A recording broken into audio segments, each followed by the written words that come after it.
unprovoked attack on peaceful protesters by the Nigerian military. Oh, the judicial panel is a distraction. This is a regime of impunity and it's not even hiding it. This is like 150 naira. So I found out in the last 1 year that a lot of civil cases were being filed against me. It's a trial of the regime. We're just witnesses in this case. Oh man, the unprovoked attack on peaceful protesters by the Nigerian military is what we know as them showing their usual trademark, which is the show of force, brutality against innocent citizens. And it cemented Nigeria's reputation as a horrific, horrendous republic that have no respect for the dignity of its citizens. I don't know how better to describe it except if one day the full story is told and the perpetrators are brought to book, we will be able to look them in the eye and say to them, you're the worst and the most dishonorable beast in your own country, in uniform. So, I'm short of words to describe Lekki on October 20, 2020. It was a very, very sad day. I think Sowore Brothers has always done a variety of background digging and gathering of information in different formats that are used interactively to tell stories in ways that they can't be refuted. And in this case, where there was no picture, we had some video of soldiers coming out of the barracks provided by citizen reporters who witnessed them around 6:20 p.m. And then beyond that, there were people who were providing eyewitness accounts put on the scene of the attack at the Lekki toll gate, and those who were at hospitals, both within the army barracks at Bonny Camp and several hospitals in the vicinity where a lot of the injured persons were sent.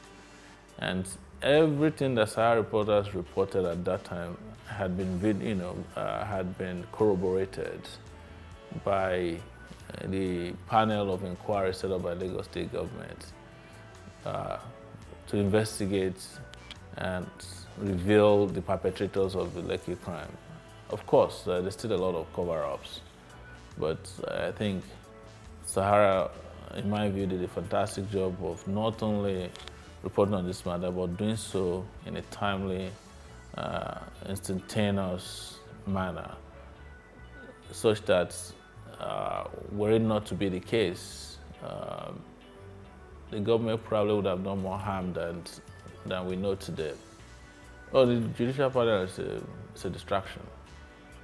It was brought in so as to calm nerves, so to give an impression that something will be done, but they've already reached, or what I would say, maxed out on the bandwidth of deception by revealing, I think yesterday or the day before yesterday, that the military is no longer interested in attending the panel, and the panel cannot summon the military to testify further about the atrocities.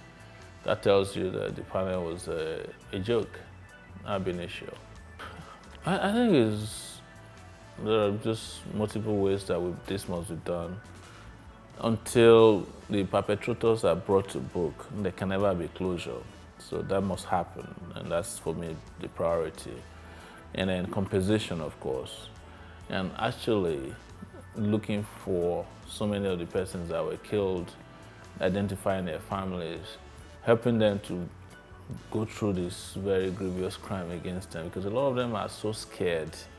They wouldn't even come out and admit that their relatives or their wards or kids died, by the bullets of the military at Lekki toll gate. So it's a lot of work, both psychological, physical, compensatory approach to this must happen. But like I've said, there must be something that draws a line on the sand between the Nigerian populace, victims of Lekki in particular, and the military, because they have done this so many times. They did it in Zakibian, they did it in Odi. Even after Lekki, they still had the audacity to go to Yibo to massacre people.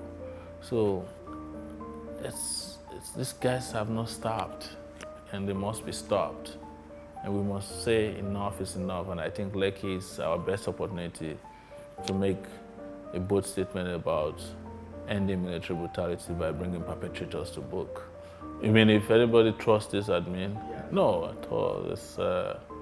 It's the reason why we keep calling for the Nigerian people to understand that only revolution can stop this regime. And this is a regime of impunity, and it's not even hiding it. You know, we are experiencing one of the worst periods in the history of democracy in Nigeria. We have one of the worst leaders ever to be the president of Nigeria under civilian rule. So we are experiencing a full-blown civilian dictatorship. So there's no trust left in the politics. I've not met anybody who can say that they have anything left for this government in terms of trust and respect, or even a hope that they could turn a new leaf. I mean, why is anybody calling for Buratai's arrest without calling for Buhari's arrest? Buhari is the commander-in-chief of the armed forces. The focus should be on him. Buratai is just a messenger to Buhari. So anybody who is serious about taking anyone to the ICC should be talking about taking the president to the ICC. I mean, Muhammadu Buhari himself. He's the one giving all the military orders that were carried out by Buratai. Of course, Buratai, being the chief of army staff, should be right beside him. You know, because this is a conspiracy against Nigerian people. So all the conspirators and co-conspirators must appear together at the International Criminal Court, led by the president himself, Muhammadu Buhari. Yes, since I was arrested and charged for criminal offense of treasonable felony, I found out in the last 1 year that a lot of civil cases were being filed against me. So once in a while, I'll go to court to check with the registrars if there is any of these court cases secretly filed. I have had the Attorney General file 2 cases against me. The Inspector General of Police filed a case against me. I had a pastor filed a case against me. There was one imam, who was trying to file a case against me. All of them, they can't, you know, they are doing themselves in terms of filing cases against me. And then what is interesting that they don't want to serve me the summons, even though they know that I'm in Abuja. They take the summons elsewhere so that I will not be aware.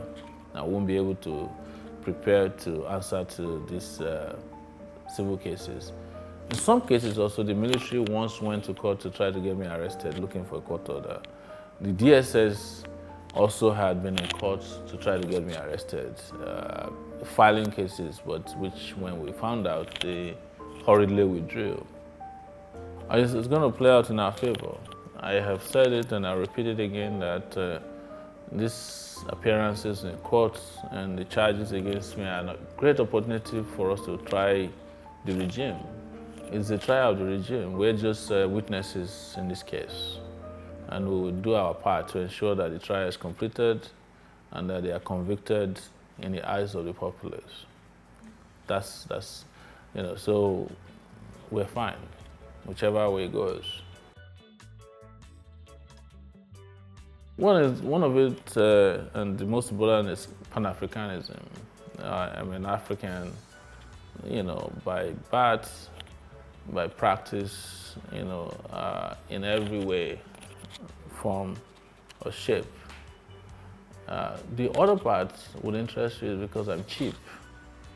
Because these things are very cheap. This is like 200 naira. So it's cheaper than any car, any jewelry you can buy from Dubai. I don't have money to buy it. This is like 150 naira. So it's a good way to just buy cheap things and wear them. And if you call it juju, what would you call the cross that the imam is wearing? I mean, the rosary that the Pope is wearing. Is that jujutsu? All of them are from Africa. Gold, silver, copper, bronze, they're all from Africa. But this is the cheapest I can afford. So if I was the Pope, I would probably be wearing gold cross. So, and there was a time actually that I had a combination of all kinds of things around my neck, So, but that's what it is. When I grow up and I have money, I'll wear bling.